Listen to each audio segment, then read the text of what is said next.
नमस्ते सभी को। सभी का मध्यस्थ दर्शन अध्ययन अभ्यास ऑनलाइन फॉलोअप गोष्ठी में स्वागत है। श्याम भैया भी जुड़ गए हैं। भैया नमस्ते, स्वागत है। नमस्ते सभी को। नमस्ते। जी भैया नमस्ते। तो हर बार की तरह हम लोग क्वेश्चन शेयरिंग से ही शुरू करेंगे। हफ्ते भर में किन्हीं का कोई क्वेश्चन या शेयरिंग का मैसेज तो है नहीं, बट अभी पूछ लेते हैं। किन्हीं का शेयरिंग करने का मन हो तो आप हैंड रेज कर सकते हैं, आपको माइक दिया जाएगा तो आप अपनी बात रख पाएंगे।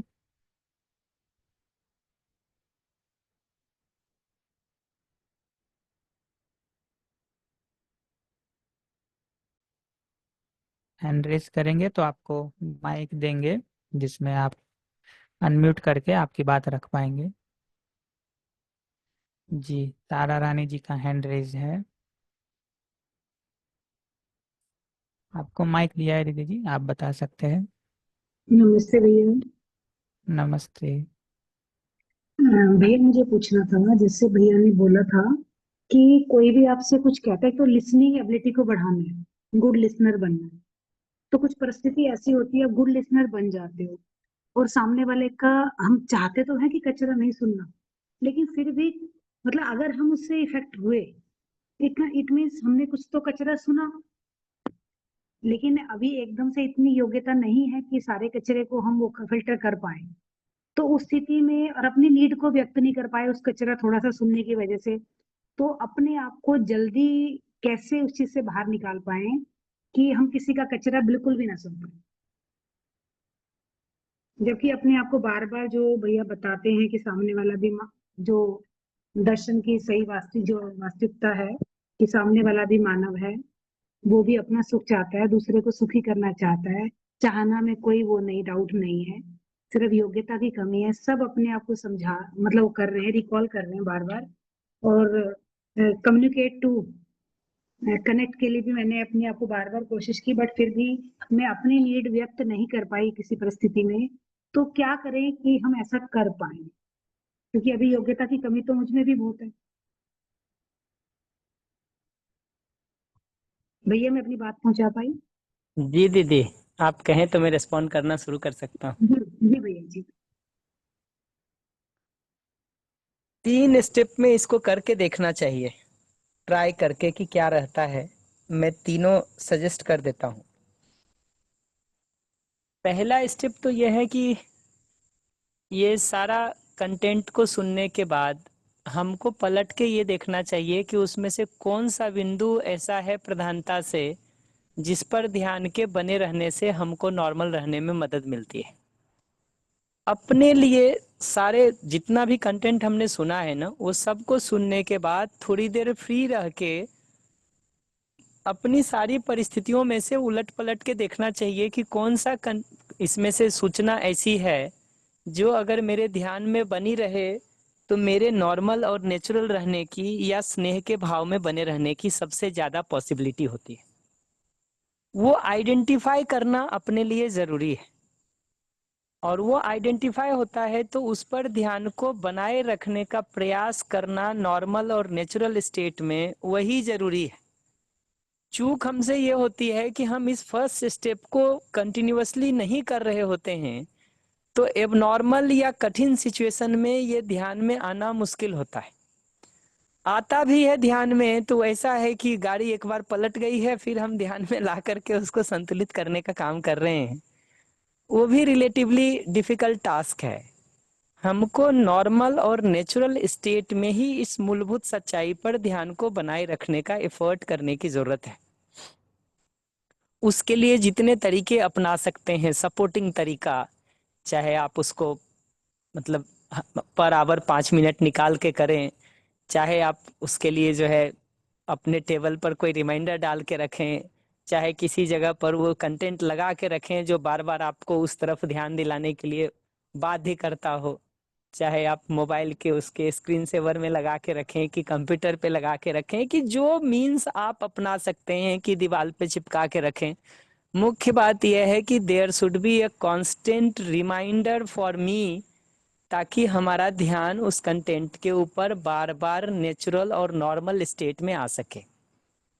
इसका एक दूसरा बेनिफिट ये होता है कि नेचुरल और नॉर्मल स्टेट में उस पर ध्यान बने रहने से हमारा स्नेह का भाव कॉन्स्टेंटली पुष्ट होता रहता है, तो उसका एक इतना अच्छा मोमेंटम हमारा बन जाता है कि जो छोटी चीजें आकर के टकराती भी हैं तो वो हमारे मोमेंटम को बिगाड़ नहीं पाती हैं। अभी हमारे स्नेह का अपना कोई मोमेंटम नहीं होता है नेचुरल स्टेट में प्रैक्टिस नहीं करने के कारण, तो जैसे ही थोड़ा सा भी कुछ आके टकराता है हमारी गति और दिशा बदल जाती है। अगर हमारा सफिशियंट मोमेंटम होता, सफिशियंट गति होती, सफिशियंट डायरेक्शन हम पकड़े होते, तो फिर स्थिति ऐसी होती है जैसे एक लोहे का बॉल एक डायरेक्शन में चल रहा हो और एक टेनिस बॉल से उसको मारें तो लोहे के बॉल का कोई डायरेक्शन नहीं बदलता, इवन टेनिस बॉल का ही डायरेक्शन बदलता है। वो नेचुरल और नॉर्मल स्टेट में प्रैक्टिस का बहुत इंपॉर्टेंस है। तो फर्स्ट सॉल्यूशन तो वही खड़ा है कि उसको हम कितना रिग्रेसली कर पाते हैं वो सोचने की जरूरत है। सेकेंड स्टेप में कई बार हमसे चूक ये होती है कि हम सूचनाएं तो बहुत सुनते और पढ़ते हैं, लेकिन उस जो बेसिकली श्रवण का हिस्सा है, और श्रवण भी सटीकता से तब है जब सूचना पढ़ने के बाद उसकी समरी को या बेसिक कंटेंट को निकाल के हम अपने मानस में रख पा रहे हैं, तब तो श्रवण है, नहीं तो श्रवण भी नहीं है सटीकता से। बट इतना सफिशियंट नहीं होता है अपने में बदलाव लाने के लिए। अपने में बदलाव के लिए ये दूसरी प्रक्रिया मनन का भी बहुत महत्व है, जिसका मतलब है कि निष्कर्ष के रूप में जो बातें हमने निकाली उसको जीने में अप्लाई कैसे करेंगे, उसकी डिटेलिंग को सोचने के लिए हम कुछ समय लगाते हैं। अगर सिर्फ श्रवण वाले भाग पर ही हम प्राइमरली फोकस्ड हैं और उन सूचनाओं को अपने में अप्लाई कैसे करें उसके लिए 15 मिनट आधा घंटा का समय नहीं निकाल रहे, अगर 1 घंटे आप सूचना सुन रहे हैं तो मेरे हिसाब से आधे घंटे का समय चाहिए, 20 मिनट तो कम से कम चाहिए कि हम उसको अप्लाई कैसे करेंगे उसको सोचने के ऊपर लगा सकें। और वो सोच करके जो निष्कर्ष निकलता है उसको भी हम वापस नोट करें, जो बेसिकली जीने के संदर्भ में निष्कर्ष होगा।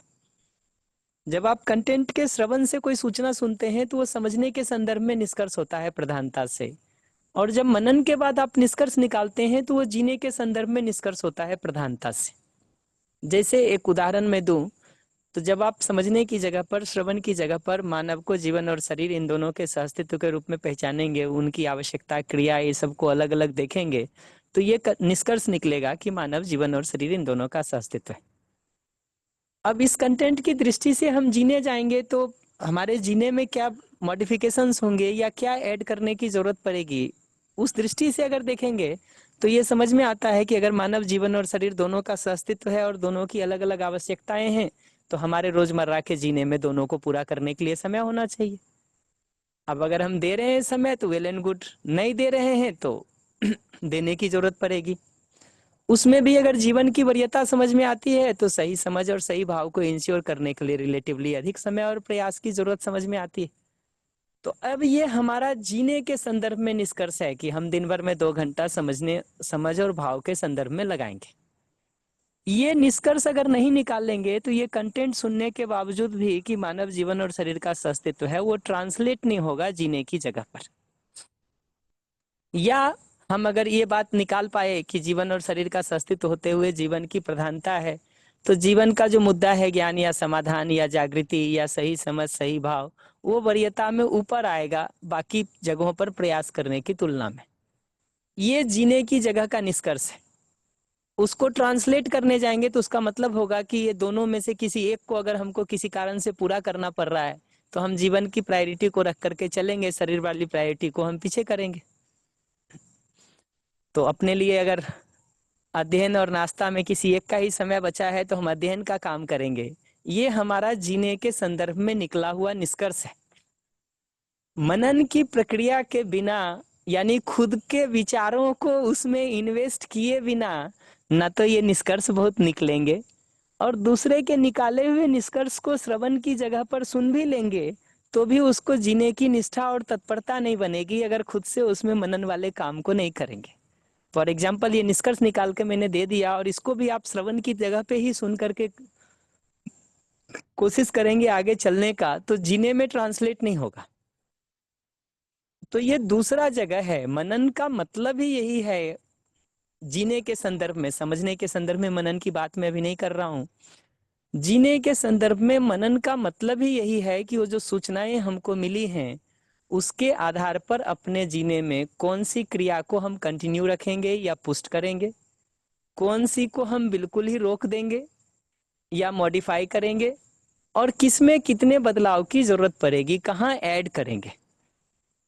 तो कहाँ ऐड होगा, कहाँ मॉडिफाई होगा, कहाँ पुष्ट होगा, ये पहचान करके जीने के संदर्भ में निष्कर्ष निकाल पाना, ये मनन की प्रक्रिया का दूसरा जगह है।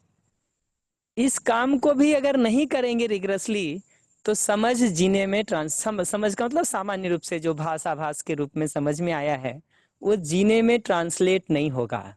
श्रवण की जगह पर जो निष्कर्ष हमको ठीक लग भी गए हैं सुन करके सारा, वो जीने में ट्रांसलेट नहीं होगा बिना इसको इन्वेस्ट किए। इनफैक्ट ये इन्वेस्टमेंट का एक और ब्यूटी होता है कि धीरे धीरे अपने अंदर अगर विचारों में इनहेरेंट कॉन्फ्लिक्ट्स हैं या कंट्राडिक्शंस हैं, तो वो हमको दिखने शुरू होते हैं, और फिर धीरे धीरे उसको रिजॉल्व करना हमारा मुद्दा बन पाता है। अगर हम मनन का वो काम नहीं करते हैं तो हमको वो फाइनल कॉन्फ्लिक्ट भी नहीं दिखता है। फॉर एग्जाम्पल, अगर सुनेंगे कि भाई दूसरा आदमी हमारा शुभ चाहता है, आप हाँ तो कह देंगे इस बात को, लेकिन अगर अपने जीने में ट्रांसलेट करने के संदर्भ में मनन का काम नहीं किए हैं, तो जब भी वो करने जाएंगे तो दिखाई देगा कि इवन दो हम कहते हैं कि दूसरा आदमी हमारा शुभ चाहता है, बट सर्टेन सर्कमस्टांसेज में, सर्टेन कंडीशंस में हमको लगता है कि नहीं, ये तो नहीं ठीक है। सर्टेन सर्कमस्टांसेज में हमको लगता है कि दूसरा आदमी अभी तो नहीं सही समझना चाह रहा है, बाद में चाहता होगा, पहले चाहता होगा, अभी तो नहीं चाहता है। इस तरह के कंडीशंस अपने दिखने शुरू होंगे अगर मनन को रिग्रेसली करेंगे तो, अन्यथा वो दिखेगा नहीं। तो इस दूसरे जगह पर काम होने की जरूरत है। और तीसरा जगह है, एक छोटे ग्रुप में प्रैक्टिस करने से, अभ्यास करने से धीरे धीरे हमारा उसमें प्रौढ़ता आता है, पुष्टि होती है, और उसमें हमारे लिए वो सहजता होता जाता है। तो तीन जगह पर मैं काम कह रहा हूँ। एक तो नेचुरल और नॉर्मल स्टेट में उस निष्कर्ष को पकड़ के अपने ध्यान में बनाए रखने का काम।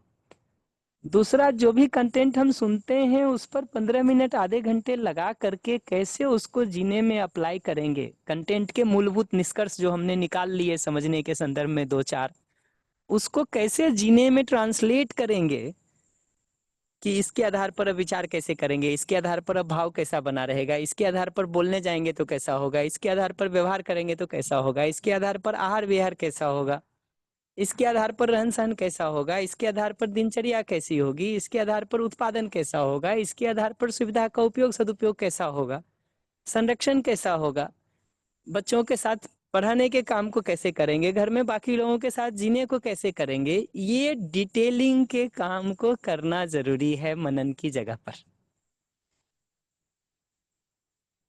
तो ऐसा फर्स्ट स्टेप है कि वो नेचुरल स्टेट में हम वो ध्यान रखें। सेकेंड स्टेप है कि मनन करके वो निष्कर्ष निकालें कि जीने के संदर्भ में क्या अप्लाई करेंगे और कैसे अप्लाई करेंगे। थर्ड स्टेप है उसका छोटे ग्रुप में प्रैक्टिस हम कर सकें थोड़ा रिगरसली, और जितना ज्यादा वो जीने में स्लिप दिखाई दे रहा है बेसिकली थर्ड स्टेप पर, फिर उतना ही ज्यादा प्रैक्टिस का जरूरत हमको लगता है। क्योंकि वो आप जितनी भी बार पूछेंगे अभ्यास का क्या सब्स्टिट्यूट है, तो एक ही सब्स्टिट्यूट है, अभ्यास अभ्यास अभ्यास। तो ये तीन बात मैं सजेस्ट करूंगा दी। अब इतने के साथ अगर आप कुछ और कहना चाहते तो कह सकते दी। जी दीदी जी, आपको माइक दिया है, आप बता सकते हैं। भैया तीनों स्टेप पे ही काम कर रही हूँ और बहुत सीरियस होके कर रही हूँ क्योंकि इसकी जरूरत है बहुत ज्यादा। मुझे उसमें काफी सफलता भी मिली है, मैं ये नहीं कहूंगी सफलता नहीं मिली, लेकिन थोड़ा सा मतलब ये था कि जब सिचुएशन आई ना, मैंने कोई रिएक्शन नहीं दिया, मैंने सुना भी, लेकिन मैं अपनी नीड नहीं बता पाई। वो मेरे में कमी रही और उस वजह से शायद मैं अंदर ही, और मैंने उसको टाइम लिया, मैं वहां से मूव ऑन कर गई कि यहाँ से मूव, क्योंकि मैं वहां रहूंगी तो ऐसा ना हो कि रिएक्शन हो जाए, क्योंकि अभी काम शुरू किया है भैया, पूरा परफेक्ट तो हुई नहीं हो, तो मैं वहां से मूव कर गई उस सिचुएशन से। तो क्या ये ठीक था? जी क्योंकि मैं दीदी नीड नहीं हाँ, बता, सिचुएशन में मैं देख- नीड नहीं बता पा रही जो सिचुएशन क्रिएट हुई, मैंने कोई रिएक्शन नहीं दिया, मैंने अच्छे से सुना। और लेकिन कहीं कुछ थोड़ा सा कचरा मेरे अंदर गया, सुनते टाइम नहीं जा रहा था, बट जो सिचुएशन जैसे ही लोग सामने वाले लोग हटे, तो थोड़ा सा कुछ लगा मुझे, कुछ कचरा अंदर गया है, क्योंकि मैं थोड़ी पीड़ित हुई, दुखी हुई, इसका मतलब कचरा तो गया है। वो लेकिन मैं उस कचरे से पीड़ित होना नहीं चाहती थी, इसलिए मैंने उस सिचुएशन को छोड़ा और मैंने अपने वहां से मूव मूव किया। लेकिन बाद में मैंने आके थोड़ा सा सुना, तो मैं बाद में नॉर्मल हो गई। तो क्या ये ठीक है? अब इसमें दो काम करने की जरूरत है। बाद में लौट करके स्वयं से हम्म। मनन करने का मतलब यही है कि हम 10 मिनट लगा के ये सोचने का काम कर सकें कि वहां पर हम नीड क्यों नहीं बोल पाए। हमको नीड उस समय दिखाई नहीं दे रहा था, इसलिए नीड नहीं बोल पाए। आर्टिकुलेट नहीं कर पा रहे थे, इसलिए नीड नहीं बोल पाए। या अपनी स्थिति नॉर्मल नहीं रही, इसलिए हम नीड नहीं बोल पाए। क्या कारण है, वो कारण पहचानना चाहिए और कैसे उसको हम ठीक कर सकते हैं उसको सोचना चाहिए। ये मनन का मतलब है।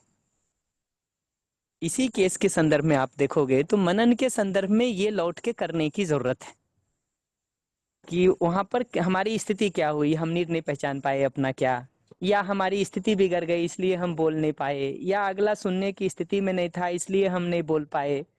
वो पहचानने की जरूरत है और कैसे उसमें हम जगह निकाल के बोल सकते थे, वो उपाय सोचना मनन का मतलब है। इसी तरह से ग्रुप में जो प्रैक्टिस है उसका मतलब यही है कि अगर आपको नीड आइडेंटिफाई नहीं हो रहा था, तो अब आप ग्रुप में उसको अपनी तरफ से अपने सिचुएशन को रख सकते। आगे कोई होगा, जो बाकी 3 लोग होंगे उसमें से कोई ना कोई आपकी नीड आइडेंटिफाई कर देगा। नीड आइडेंटिफाई आप कर लेते हैं और बोलने की जगह नहीं मिल रही थी, तो ग्रुप में कोई ना कोई ये सजेस्ट कर देगा कि उसमें कैसे आप अपनी नीड को प्लेस करने के काम को कर सकते थे। अगर कचरा आपने सुन लिया तो ग्रुप में कोई ना कोई आपको इस बात को बता सकता है कि उसको फिल्टर करके सुनने के काम को कैसे कर सकते हैं। इनफैक्ट ऐसा नहीं होता है कि सिर्फ कचरा सुनने से ही प्रॉब्लम होती है।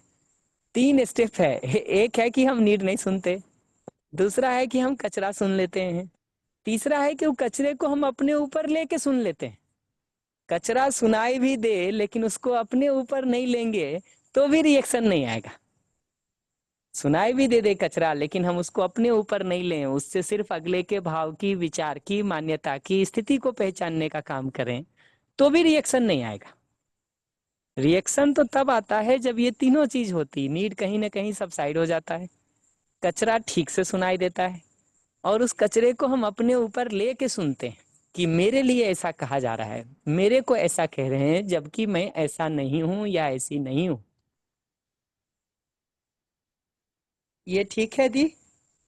जी भैया, मुझे एक्चुअली सामने वाले की परिस्थिति ऐसी नहीं दिखी कि मैं उसको अपनी नीड बता पाऊँ, क्योंकि वो सामने वाला कुछ इस तरह से रिएक्ट कर रहा था कि वो सुनने की स्थिति में नहीं था। तो मैंने टाइम उसका लिया कि बाद में जब सामने वाला रिलैक्स होगा तब मैं उसको अपनी नीड बताऊंगी, इस पकड़ वजह से लिया मैं नहीं दी, बोली। मैं पकड़ लिया। उसका तरीका ये होता है, जो मैंने पहले ध्यान दिलाया था, मैं फिर से उसको याद दिला देता हूँ कि जब सामने वाला रिएक्शन में अप्रोच करता है ना, तो पहला काम होता है उसके नीड और फीलिंग को आइडेंटिफाई करके उसको आर्टिकुलेट करके बता देना कि आप जो सारी बात कह रहे हो उसमें आप ये जरूरत चाहते हो और उसके पूरा नहीं होने से आपकी ये स्थिति बनी हुई है। पहला काम होता है वो आइडेंटिफाई करके देना। जैसे ही उसका सटीक आइडेंटिफिकेशन हम कर पाते हैं, अगला नॉर्मल हो जाता है। अगर सटीक आइडेंटिफिकेशन हम नहीं कर पाए किसी कारण से, वो रिएक्टिव होके 2 लाइन और बोलता है, वो 2 लाइन रिएक्शन वाले सुन के हम उसका नीड आइडेंटिफाई कर लेते हैं।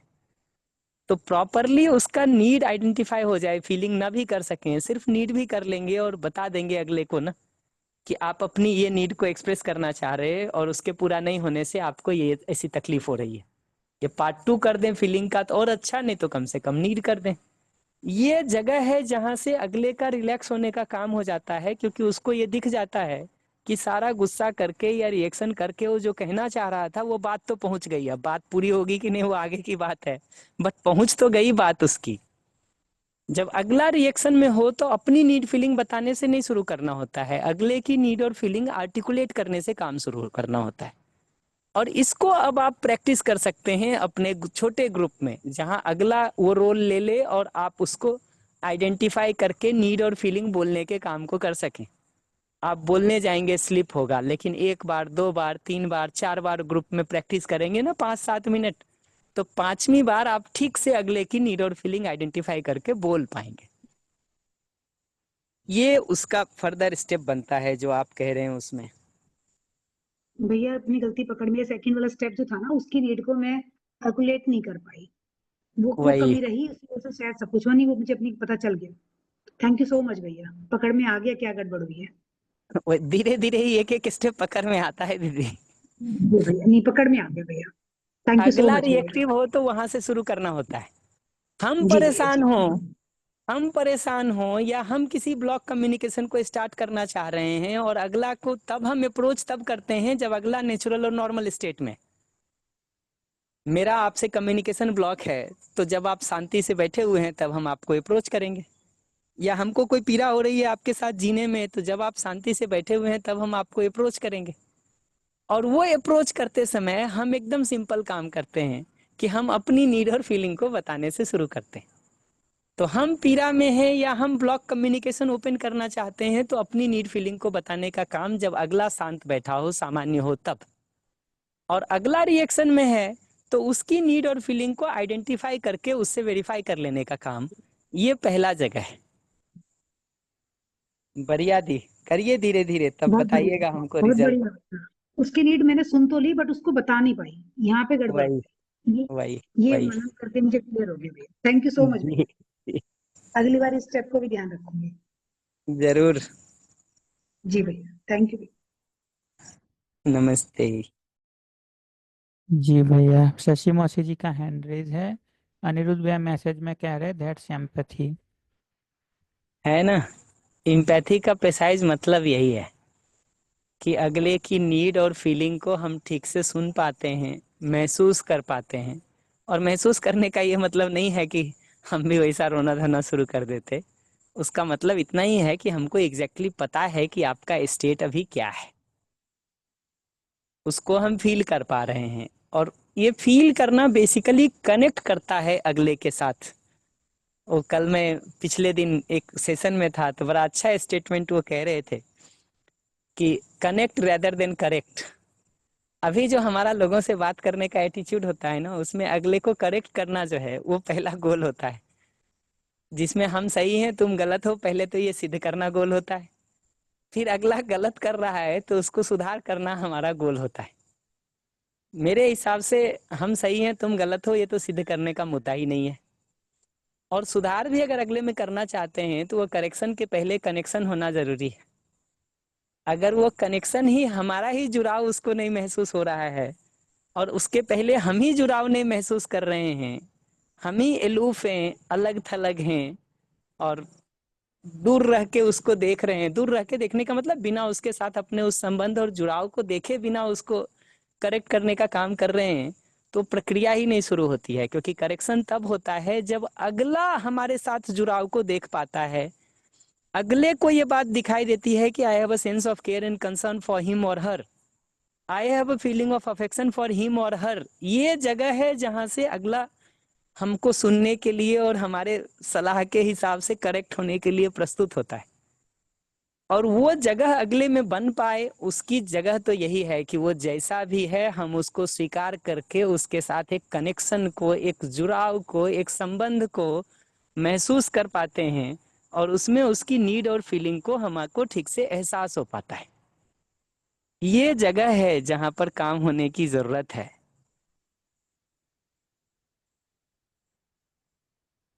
जी। जी भैया, शशि मौसी जी आपको माइक दिया है, आप बता सकते हैं। हाँ, थैंक यू वंदन। नमस्ते श्याम भैया। नमस्ते। नमस्ते सभी को। श्याम भैया, अभी आप जो तारा दीदी के प्रश्न का उत्तर दे रहे थे, तब एक विचार मेरे मतलब मुझ में आया, और वो ये था कि मेरा एक तरह का व्यवहार करने का हैबिट है, और वो है पीपल प्लीजिंग का। और उसका कारण जो रहा वो ये कि लोग मुझे अप्रिशिएट करेंगे या लोगों से मुझे वैलिडेशन मिलेगा, तो मैं अपने आप को किसी लायक समझूंगी या सुखी होंगी। तो वो एक प्रकार का बिहेवियर था।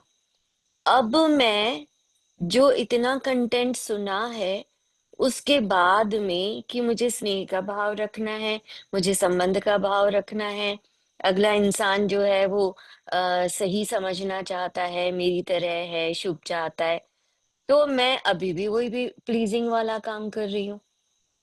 तो मेरा पहले भी यही था, अब भी यही है। फिर मुझे ये लगता है कि अच्छा चलो ठीक है, कोई बात नहीं, अगला नहीं समझ रहा, अपन कर देते, है ना।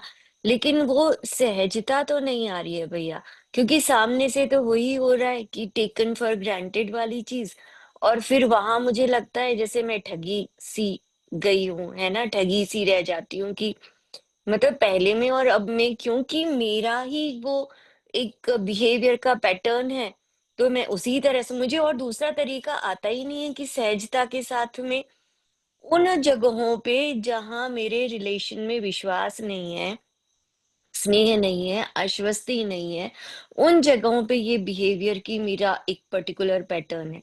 जहां मैं सहज होती हूँ वहां तो कोई समस्या ही नहीं आती है, पर जहां प्रॉब्लम है अभी संबंध में विश्वास की, तो वहां पे अभी भी मैं जो पहले करती थी वैसे ही कर रही हूँ।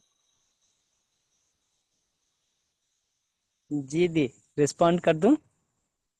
जी भैया।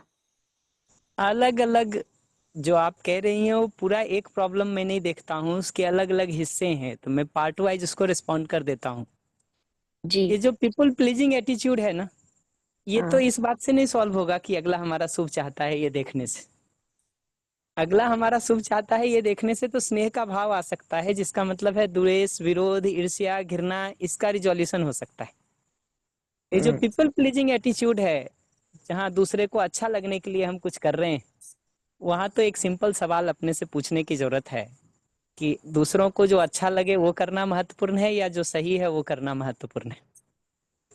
ये सवाल अपने से पूछना जरूरी है। अगर आप हमसे कहेंगे तो मैं पहला सवाल तो ये पूछना चाहूंगा खुद से कि हमारे लिए महत्वपूर्ण क्या है। जो सही है, अस्तित्व सहज है, मानव सहज है, प्रकृति सहज है, वो करना ठीक है, या लोगों को खुश करने के हिसाब से करना ठीक है। और उसमें अगर ये उत्तर आ पाए अपने में, जी सॉरी, कुछ कह रहे हैं आप? हाँ भैया, ये उत्तर पाना ना मेरे लिए अभी डिफिकल्ट हो रहा है, क्योंकि मैं अपनी रेंज जो है ना वो दूसरे की डिमांड के अकॉर्डिंग मैं, अच्छा कोई बात नहीं इतना तो कर लो, अच्छा कोई बात नहीं इतना तो कर ही लो, अच्छा कोई बात नहीं क्या फर्क पड़ता है, तो वो मैं मतलब मैं देख ही नहीं पाती हूँ वो जो मेरा प्रीवियस पैटर्न था, मैं कब उसकी गिरफ्त में आ जाती हूँ मुझे ध्यान ही नहीं रहता, और जब वो बहुत सीमा से परे चला जाता है ना, तो मुझे लगता है कि ये तो वही पहले वाली स्थिति होगी। वही, जैसे अभी आप मान लीजिए सेशन के बाद आराम से बैठे हुए हैं और अपने से ये सवाल पूछे हैं कि हमारे लिए ठीक क्या है, जो सही है वो करना या जो दूसरे को अच्छा लगे वो करना। ये उत्तर अपने में देख पाती कि नहीं देख पाती अभी, या अभी भी नहीं देख पाते तो मैं वैसा रिस्पॉन्ड करूंगा? नहीं देख पाती भैया, कुछ स्थितियों में नहीं देख पाती हूँ। नहीं, कुछ स्थितियों में क्या लगता है कि दूसरे को प्लीज करना ही ज्यादा ठीक है सही करने के बदले? यही समझ में नहीं आता कि सही क्या है, मुझे ये लगता है अब कि अब आप मे फिर दूसरे प्रश्न पर शिफ्ट हो गए। आप दूसरे प्रश्न में शिफ्ट हो गए। इनफैक्ट धीरे धीरे इसलिए मनन में अपने को इन्वेस्ट करना इसलिए जरूरी है। अभी जो मैं बेसिकली काम कर रहा हूँ वो कुछ नहीं कर रहा हूँ, आपको मनन में थोड़ा हेल्प कर रहा हूँ। तो अभी आप देखेंगे कि अब आप इस बात पर शिफ्ट हो गए कि हमको सही का नहीं पता। सही पता होता तो शायद मैं सही के लिए निर्णय लेती। आपके लॉजिक आर्ग्यूमेंट से हमको ये समझ में आया।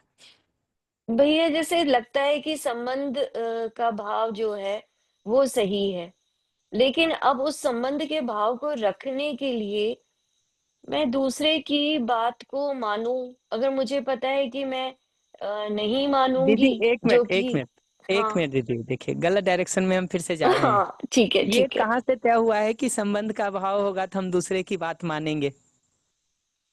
ये तो हम नहीं कह रहे किसी भी जगह से, ना मुझे लगता है दर्शन कह रहा है। संबंध के भाव का मतलब है अपनी तरफ से विश्वास, सम्मान, स्नेह का भाव होना।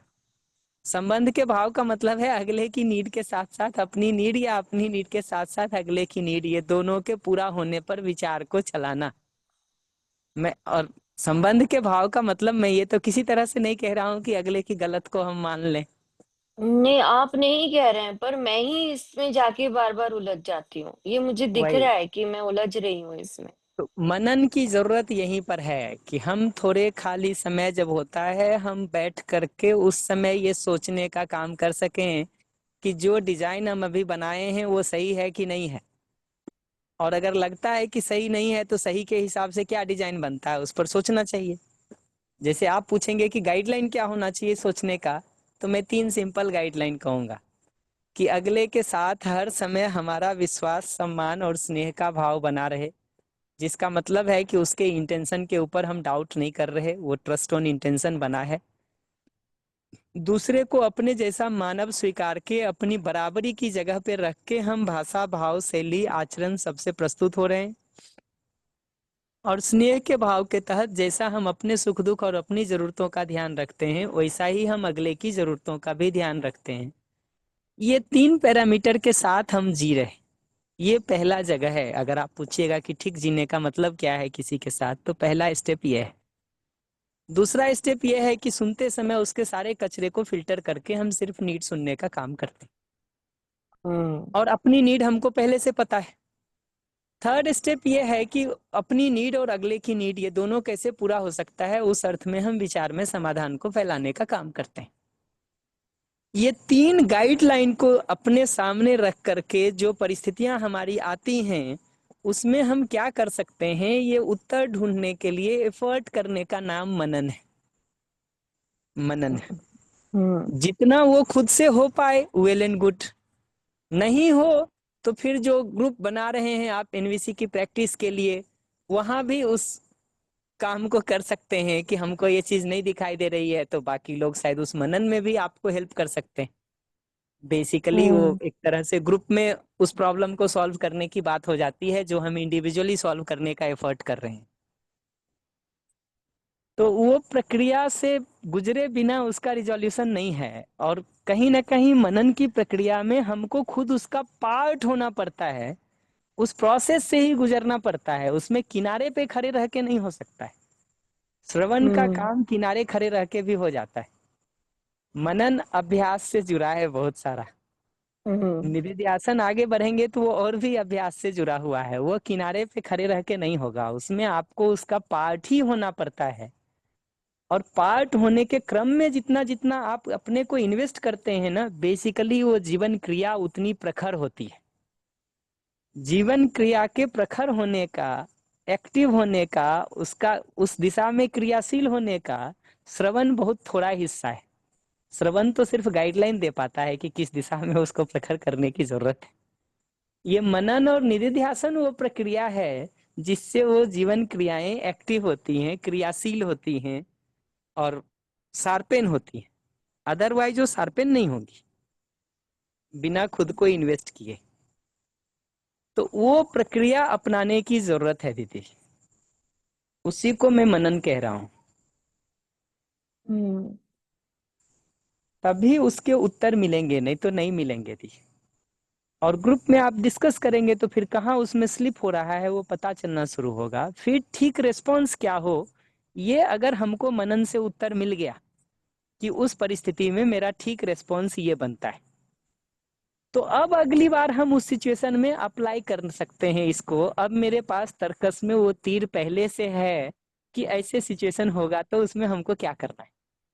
जब तक मनन से उसका उत्तर ही नहीं मिला है हमको, तब तक तो अभ्यास में उतर भी नहीं सकती है वो चीज। हाँ भैया, ये तो कैसे मैं देख पा रही हूँ कि हाँ, कई चीजों का उत्तर मेरे पास में अभी नहीं है। वही तो उसका इंडिविजुअली मनन के लिए समय निकाल पाना, दूसरा ग्रुप में उस मनन के लिए एफर्ट कर पाना, ये 2 सजेशन मैं दूंगा।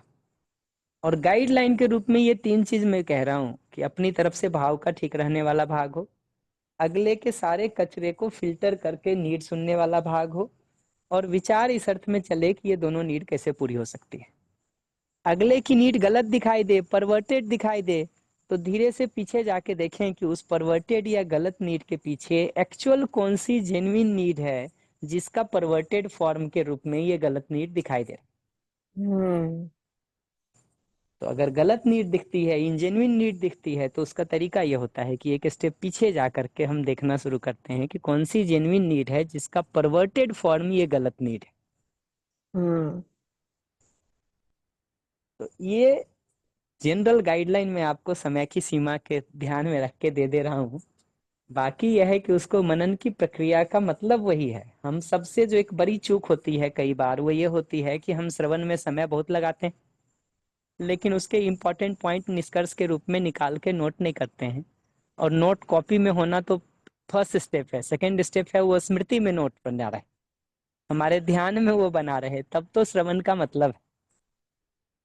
और वही नहीं करते हैं तो बहुत कुछ पढ़ने से जो फल आना चाहिए था वो 10% फल आता है, 90% कचरे में चला जाता है। अगर उसके उस निष्कर्ष को निकाल के नोट करने का और धीरे से उसको रिवाइज करके अपनी स्मृति में धारण करने का काम नहीं किए तो समझिए वो प्रयास का 90% कचरे में चला गया।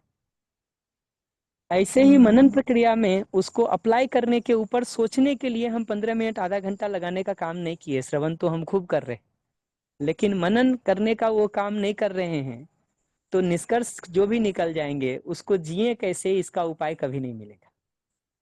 बल्कि समय के साथ तो कई बार ऐसा होता है कि श्रवण से ज्यादा समय हमको मनन करने की जरूरत पड़ती है, क्योंकि कंटेंट के रूप में वो बेसिक इंफॉर्मेशन तो आ जाते हैं, लेकिन उसको जीने के अलग अलग आयाम में अप्लाई कैसे करें उसको सोचने में हो सकता है कई दिन भी लग जाएं, रोज एक एक दो दो घंटा लगाने के बाद भी।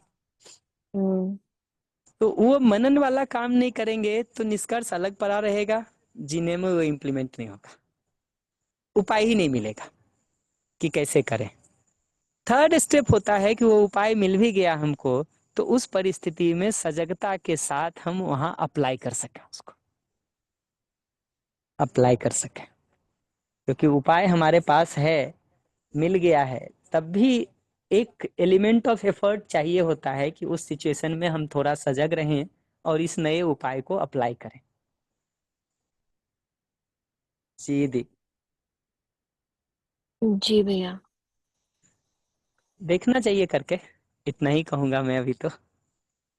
हाँ भैया, मुझे अभी कुछ दिनों से ऐसा महसूस हो रहा है जैसे मेरे पास ना सूचनाएं बहुत ज्यादा हो गई हैं, और मैं एक चीज से दूसरी चीज पे जंप, मतलब इधर से उधर, उधर से इधर, मतलब बहुत ज्यादा जैसे एक पहेली में उलझ जाते हैं ना, कि एक पजल सी हो गई है और मैं अ, स्थिर नहीं हो पा रही हूँ। तो मुझे लगता है कि ये जो मनन वाला काम है ना, कि अपने चित्त को स्थिर करके और थोड़ा शांत होके और ये मनन वाला काम मैं करूं, ताकि मेरे जो निष्कर्ष हैं वो भी मुझे क्लियर कट दिखाई दे, और फिर उन पर क्या काम करना है और किस तरह से करना है वो भी मैं सोच सकूं, और कुछ अपने जो स्ट्रेटेजी है वो प्लान कर सकूं।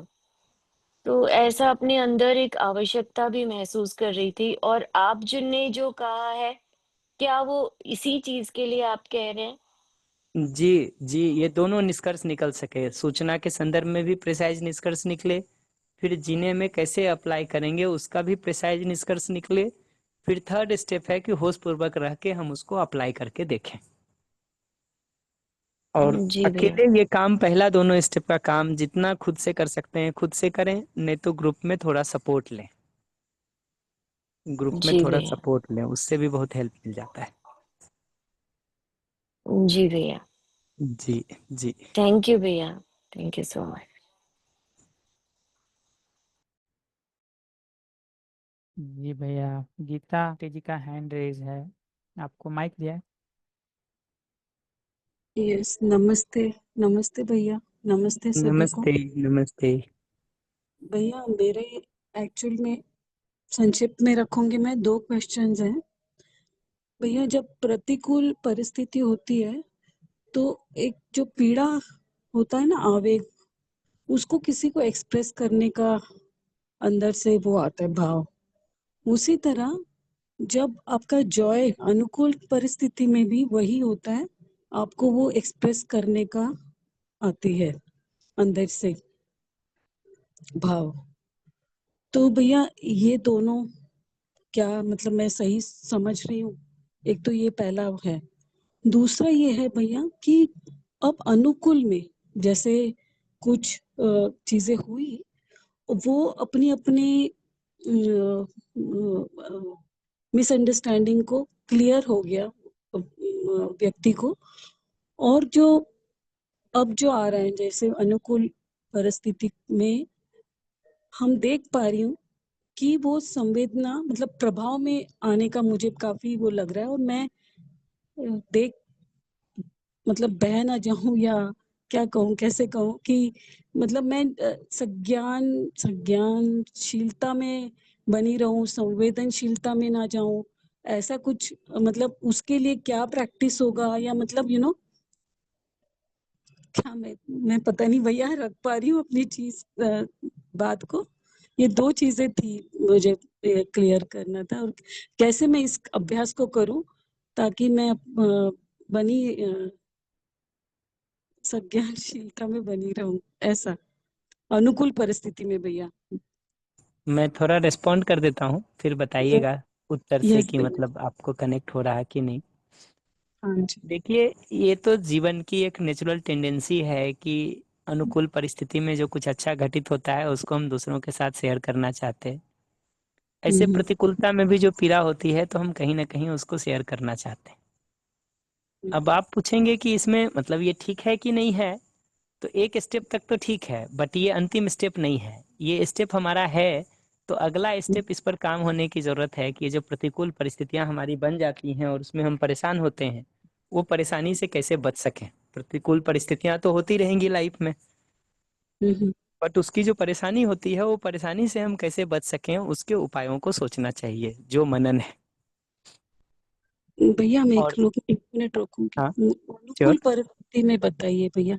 आते ना अनुकूल। दीदी, आपने दोनों पूछा है तो एक एक स्टेप चलूंगा ना। ओके ओके तो उसमें मुझे लगा। प्रतिकूल वाला पहले सॉल्व करना जरूरी है, अच्छा तब अच्छा। अनुकूल पर आता हूँ। ओके। अनुकूल तो थोड़ा लेट से भी सॉल्व होगा तो चल जाएगा। प्रतिकूल वाला बना रहेगा तो ज्यादा तकलीफ देगा दी। ठीक है भैया। तो उस जगह पर जाके ये काम करने की जरूरत होती है कि वो प्रतिकूल सिचुएशन में हमको वो पीड़ा ना दे। उसके लिए हम क्या होमवर्क अपने में कर सकते हैं, कैसे कर सकते हैं, वो काम करने की जरूरत पड़ती है। ठीक अब है। रही बात ये कि अनुकूल परिस्थिति में हम बह ना जाएं, उसके लिए क्या करें। दो सिंपल काम करना चाहिए। सामान्य परिस्थिति में दर्शन को पढ़ते समय पढ़ के ये देखना चाहिए कि मानवीय आचरण का स्वरूप क्या है। एक मानव के रूप में व्यवस्थित होकर जीने का डिजाइन क्या है, उसकी डिटेलिंग हमको दर्शन की सूचना को पढ़ के क्लियर होने की जरूरत है। तो हमको उस सूचना से ये पता है कि मेरे सही जीने का डिजाइन क्या होगा, हर संबंध में या हर संवेदना के साथ या हर संपर्क में ठीक जीने का डिजाइन क्या है, ये हमको दर्शन की सूचना से मिल गई या शिविर सुन के हमको मिल गया। तो वो हमको क्लियर है कि हमको जीना ऐसे है। अब उसमें बह न जाए वाली जगह पे दो ही काम करने की जरूरत पड़ती है। एक, अपनी सजगता को बनाए और बचाए रखने का प्रयास करने का जरूरत पड़ता है। हम्म, वो सजगता हमारी बनी रहे इस बात के प्रति कि जो हमने ठीक समझा है हम उसके अर्थ में जी रहे हैं कि नहीं जी रहे हैं। और दूसरा, संवेदना या संवेदनशीलता, दो में से किसी में भी बहने की प्रवृत्ति अगर दिखाई दे रही हो तो रुक करके उसमें दुख दर्शन और दोष दर्शन करने की जरूरत है, ताकि उस तरफ बहने से हमारा मन हट सके। तो चाहे वो हम्म, संवेदना में मन बह रहा हो चाहे संवेदनशीलता में मन बह रहा हो, दोनों में दुख किस तरह से है, दोष किस तरह से है, समस्या किस तरह से है, वो देखने के को काम को करना, वो हमको मदद कर देता है उस तरफ बहने से रुकने के लिए। हम्म। जी दी। भैया फिर अभ्यास सिर्फ यही अवेयरनेस में बने रहने का ही है या कुछ ऐसे टिप्स भी हैं जो हम लगातार करते रहें? दो बात मैं कह रहा हूँ। एक, कुछ मूलभूत सिद्धांत के प्रति अवेयरनेस, जिसका मतलब है कि ठीक जीने का डिजाइन क्या है उस परिस्थिति में, उसके हम्म। प्रति अवेयरनेस। ओके। और दूसरा, जहाँ कहीं भी बहने का टेंडेंसी दिख रहा है वहां पर दुख दर्शन और दोष दर्शन। अच्छा। अभ्यास 20 बिंदुओं का एक साथ होता भी नहीं है दी। अभ्यास करने जाएंगे तो किसी एक या दो बिंदु का ही अभ्यास हो पाता है, उससे ज्यादा की सूचना ली जा सकती, अभ्यास नहीं किया जा सकता। ठीक भैया। तो ये दो ही मैं कह रहा हूँ। एक ये कि जो ठीक है वो हमारे ध्यान में बना रहे ताकि वो जीने का आधार बन सके। हम्म। दूसरा ये कि जहां भी बहने की संभावना दिखती है संवेदना या संवेदनशीलता में, वहां हम्म। दुख दर्शन और दोष दर्शन का काम हो सके। कैसे उसको करेंगे उसका उपाय नहीं दिखता हो तो मनन की और श्रवण की प्रक्रिया में लौट के आने की जरूरत है। बट सिर्फ श्रवण से इन प्रश्नों के उत्तर नहीं मिलेंगे। श्रवण के हम्म। साथ मनन किए बिना वो होता नहीं। ये ऐसे ही है जैसे लाइफ में आप कभी देखे होंगे ना, फिजिक्स का थ्योरी आना एक बात होता है और उसके हम्म। आधार पर अप्लाई करके न्यूमेरिकल्स को सॉल्व कर लेना दूसरी बात होती है। यस मनन भैया। प्रक्रिया के बिना श्रवण प्रक्रिया से आप थ्योरी सुन के थ्योरी रिपीट भी कर देंगे, बता भी हम्म। देंगे तो थ्योरी के नंबर आ जाएंगे आपको। लेकिन मनन प्रक्रिया वाला काम अगर आपने नहीं किया है तो उसको न्यूमेरिकल्स की जगह पे अप्लाई करके न्यूमेरिकल्स को सॉल्व करने का काम नहीं कर सकते। एग्जैक्टली यही चीज यहाँ भी होती है। मनन प्रक्रिया का काम अगर नहीं करेंगे तो थ्योरी में हम्म। चीजों के पता होते हुए भी वो जीने की जगह पर उपकारी और उपयोगी नहीं हो पाएगा, उसको एप्लीकेशन में कन्वर्ट नहीं कर पाएंगे। थ्योरी को हम्म। एप्लीकेशन में कन्वर्ट करने के बीच का स्टेप मनन है, जो खुद ही करना पड़ता है। टीचर उसको कितना भी करके दे दे, कई बार तो हम्म। हम उन कंसेप्ट को 20 बार 50 बार सुनने के बावजूद भी हम उसको रिकॉग्नाइज नहीं कर पाते हैं, अप्रिशिएट नहीं कर पाते हैं, ये देख ही नहीं पाते हैं कि इसको अप्लाई करके ये हल हो सकता था। वही कंसेप्ट दूसरी बार तीसरी बार चौथी बार जब उस प्रॉब्लम के पर्सपेक्टिव से देखते हैं तब हमको उसका इम्पोर्टेंस समझ में आता है। कुछ बार हम उसको खुद कर ले जाते हैं, कुछ बार दूसरे लोग उसमें सहयोग कर देते हैं तो उससे होने लगता है। बट किसी जगह पर बिना खुद को इन्वेस्ट किए, बिना मनन की प्रक्रिया से गुजरे थ्योरी एप्लीकेशन में कन्वर्ट नहीं हो पाती। सामान्य जिंदगी में भी नहीं हो पाती, मैथ साइंस फिजिक्स को हल करते समय भी नहीं होता है। तो हम्म। व्यवहार की जगह पर भी या भाव के ठीक होने की जगह पर भी डिजाइन वही रहता है कि वो मनन प्रक्रिया के बिना वो कन्वर्जन नहीं हो सकता है। यस। यस भैया। और भैया जो पीड़ा वाला पार्ट है ना, वो तो एकदम से पकड़ में भी आता है। ये वाला पार्ट पकड़ में भी नहीं आ रहा है, इतना अति सूक्ष्म है ये कि प्रभाव में कब बह जाएंगे ना, तो पता ही नहीं चल रहा है इसमें अभी। अभी पीछे पलट के वो देखना चाहिए, परिणाम दुख का, ताप दुख का, संस्कार दुख का, जिन अच्छा। जिन जगहों पर हम ये सारे, हाँ अगर आप पीछे किसी अभ्यास सत्र को पलट के देखेंगे तो इसकी डिटेलिंग आपको मिल जाएगी। परिणाम दुख को देख पाने का क्या डिजाइन हो, ताप दुख को देख पाने का क्या डिजाइन हो, संस्कार दुख को देख पाने का क्या डिजाइन हो। ये जिन जिन चीजों को हमने आज के दिन वस्तुतः अपने सुख का स्रोत मान रखा है, कैसे वही वही वस्तुएं ही लौट लौट करके हमारे दुख का आधार बनती हैं, उसको हम पहचान सकें। ये जो हम्म। सारा बहने के आधार पर सुख पाने का काम होता है, उस पूरी प्रक्रिया को देख सकें कि वो प्रक्रिया कितना सुख देती है कितना दुख देती है। कि हम्म। ऐसा तो नहीं होता कि जितने अनुपात में पीड़ा होती है उतने ही अनुपात में ये संवेदनाएं हमको सुख दिया करती हैं। ये सब डिटेलिंग को सुनेंगे वहां तो ठीक से मिल जाएगा। मिल यस। जाएगा। आपने अगर पहले सुना भी होगा तो अब इस प्रॉब्लम को केंद्र में रख करके आप दोबारा उसको सुनिएगा, देखिएगा कि आपको बेटर इंसाइट्स मिलता है कि नहीं। और उसको ठीक है भैया। अप्लाई करने के संदर्भ में मनन की जगह पर सोचिएगा तो देखिएगा हम्म। कि आपको अप्लाई करने के बेहतर रास्ते मिलते हैं कि ठीक। यस। नहीं। ठीक है भैया, जी, थैंक यू भैया, नमस्ते। नमस्ते। हाँ जी, तो किन्हीं का कोई और प्रश्न है तो हैंड रेज कर सकते हैं, आपको माइक दिया जाएगा। या कोई शेयरिंग हो तो भी बता सकते हैं।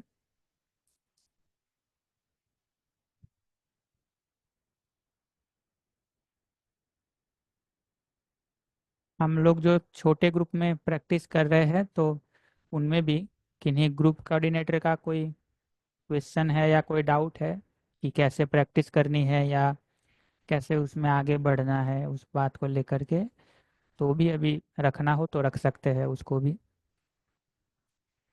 कि जो भी छोटे ग्रुप बने हैं उसमें कैसे चर्चा करी जाए या उसमें कहीं कोई फंसावट आ रही है चर्चा को करने में तो उसको भी बता सकते हैं।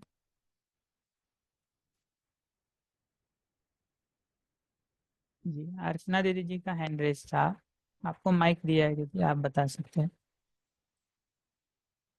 नमस्कार भैया, नमस्कार सभी को।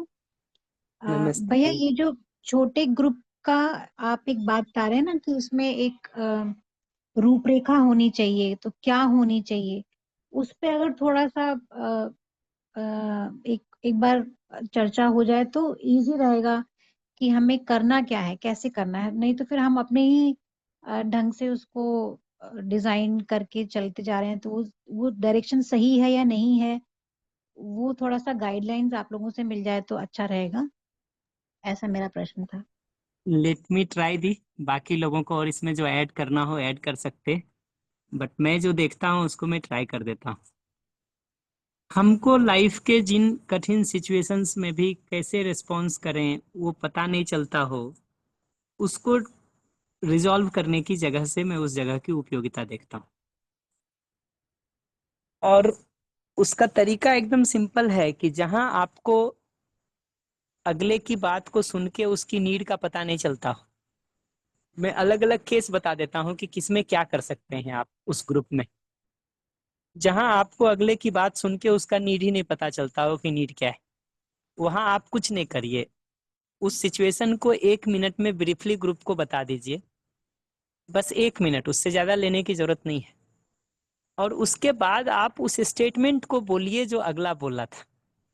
आपको सुनने वाले 3 लोग 4 लोग में से कोई ना कोई बता देगा कि उसकी नीड क्या थी, अगर आप नीड आइडेंटिफाई नहीं कर पा रहे तो।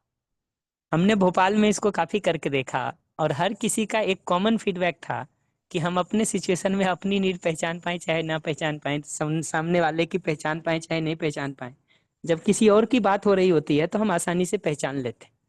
और उसका कारण है, कारण इतना ही है कि उसमें हम अटैच नहीं होते हैं किसी भी तरह से, अपने ऊपर लेके सुनने का काम नहीं कर रहे होते, तो बहुत सहज हो जाता है उसको आइडेंटिफाई करना। इसलिए हम दूसरों के लिए कर डालते हैं, अपने लिए नहीं कर पाते। और ये सबका फीडबैक था मोर और लेस ग्रुप में, क्योंकि वहां हमने करीब 10-12 सेशन प्रैक्टिस के किए थे ड्यूरिंग द सेशन इटसेल्फ। तो एक तो मैं वो कहूंगा कि ये काम करना चाहिए अगर नीड ही नहीं पता चल रही है दूसरे की सुन के तो। दूसरा, नीड पता चल रहा है लेकिन फिर भी कचरा सुन के संतुलन खो देते हैं, तब भी ये प्रैक्टिस करने की जरूरत है कि अगला उस रोल को ले। अब इसमें जो अगर नीड हम पहचान पाते हैं लेकिन कचरा सुन के संतुलित खो देते हैं, तब जरूरत ये होती है कि जो काम, जो स्टेटमेंट्स आपको अगला बोला करता है, वो 2 4 5 स्टेटमेंट ग्रुप के बाकी 3 लोगों में से कोई बोले, और आप उसको सुन करके नीड और फीलिंग आर्टिकुलेट करने का और उसको रिपीट करके बोलने का प्रैक्टिस करें। तो अब रोल में जो स्टेटमेंट आप सुना करते घर में या ऑफिस में डेली, वो स्टेटमेंट आपके ग्रुप में से कोई आपके लिए बोल रहा है, और उसको उतने ही सीरियसनेस से बोल रहा, और चाहे तो 1 डिग्री बढ़ा के भी बोल सकता, डजेंट मैटर। मुख्य बात यह है कि उसमें आप फिल्टर करके उसकी नीड को, फीलिंग को पकड़ने के काम को कर सकें, कचरा को साइड करके सुनने का प्रैक्टिस कर सकें, और लौट करके उस नीड और फीलिंग को बोलने का प्रैक्टिस कर सकें। और इसमें जहां भी चूक होती है वो ग्रुप के बाकी 3 लोग उसमें सपोर्ट करने का काम कर सकते हैं। तो एक मुख्य काम तो यही करने की है कि ये 2 स्टेप, जहां हमको अगले की नीड ही नहीं पता चलती है वहां हम सिचुएशन बता के वो स्टेटमेंट बोलें, बाकी लोग नीड आइडेंटिफाई कर देंगे। जहां नीड पता चल जा रही है हमको लेकिन कचरा सुन फिल्टर करने का अभ्यास नहीं है, या लौट करके हम नीड और फीलिंग को उस तरह से बोल नहीं पाते हैं, वहां वो प्रैक्टिस करने की जरूरत है। ऐसे ही ये जो तीसरा सिचुएशन है कि कहीं हमारा कम्युनिकेशन ब्लॉक है, हम शुरू करना चाहते हैं उसको, या हम ही पीड़ा में है किसी चीज से, हम उसको शुरू करना चाहते हैं, वहां भी अगले का रोल अगले को दे दीजिए। अगर आपको पता चल रहा है, पता नहीं चल रहा है कि कैसे शुरू करें, आप सिचुएशन बता के ग्रुप के बाकी लोगों से पूछ लीजिए, कोई ना कोई बता देगा कि अपनी नीड और फीलिंग को इस तरह से रख के डायलॉग शुरू कर लो। अगर आपको पता चल रहा है कि ऐसे कर सकते हैं, तो फिर तो कुछ नहीं करिए, वो 3 लोगों को सुनने दीजिए, और उसमें से किसी एक को पकड़ के आप अपनी तरफ से अप्रोच करना शुरू कर दीजिए। मान लीजिए कि वो वही व्यक्ति है जिसके साथ आपका कम्युनिकेशन ब्लॉक है या जिसके कारण आपको पीड़ा हो रही है, आप बात करना शुरू करिए अपनी नीड और फीलिंग को बताने से। और अगला जो भी पॉसिबल रिएक्टिव जवाब दे सकता है वो या तो आप उसको बता दीजिए, या धीरे धीरे आप देखिएगा कि वो जब रिएक्टिव जवाब देना शुरू करेगा ना, वो मोरलेस वही जवाब होगा जो आप सुना करते होंगे, क्योंकि ये सभी जगहों पर जवाब एक ही तरह से चलते हैं। तो वो खुद ही 2-4 दिन के प्रैक्टिस में देखिएगा, बिना आपके बताए ही अगला वो सारा रिएक्टिव जवाब देना शुरू कर देगा। तो हमारा काम ये होता है कि उसमें फिल्टर करके हम हर बार नीड फीलिंग अगले का सुने, अपना बताएं, और एक म्यूचुअल कंसेंसस की जगह हम ले आए जहां हमारा नीड पर अगले का भी वो है, सहमति है, और अगले की नीड पर हमारी भी सहमति है। ये जगह बन जाए, समझिए कम्युनिकेशन का 90% काम हो गया। मुख्य काम यहीं तक है। ये एक बार हो जाता है तो फिर स्ट्रेटजी ढूंढी जा सकती है कि कैसे ये दोनों नीड पूरा हो सकता है। वो होमवर्क भी कर सकते हैं, पर पहले 3 स्टेप का ही होमवर्क करिए। फीलिंग और नीड को सुनने का, अपना बताने का, और वेरीफाई करके एक म्यूचुअल कंसेंसस की जगह पर आ जाने का। इतना ही काम पहले करिए, स्ट्रेटजी ढूंढने का काम नहीं करिए। इसमें आपको धीरे धीरे दिखेगा कि नीड और फीलिंग बताते समय हम कैसे ब्लेम में आ जाते हैं, जजमेंट में आ जाते हैं, कंप्लेन में आ जाते हैं। अगला तुरंत बता देगा, आप बोलने जाएंगे नीड और फीलिंग, अगला बता देगा खटखट कि देखो ये तुम जजमेंट कर रहे हो, ये कंप्लेन कर रहे हो, ये ब्लेम कर रहे हो, ये अगले से शिकायत कर रहे हो, इसमें नीड नहीं जा रहा है, इसमें फीलिंग नहीं जा रहा। इतना स्टेप जरूरी होता है। वैसे ही जब ये दिखने लगे कि ब्लेम और जजमेंट कह रहे हैं या पुरानी घटनाओं की डिटेलिंग कर रहे हैं, तो वो ऑब्जर्वेशन है कि जजमेंट है, ये एक और स्टेप होता है फिर काम करने का। और धीरे धीरे हम ऑब्जर्वेशन बोल सकें, ना कि एग्जैगरेटेड स्टेटमेंट हो, और जजमेंट ब्लेम तो हो ही नहीं। एग्जैगरेटेड का मतलब मैं आपको 15 मिनट देखता हूँ मोबाइल देखते हुए और मैं कहता हूँ घंटों तुम इसमें लगे रहते हो।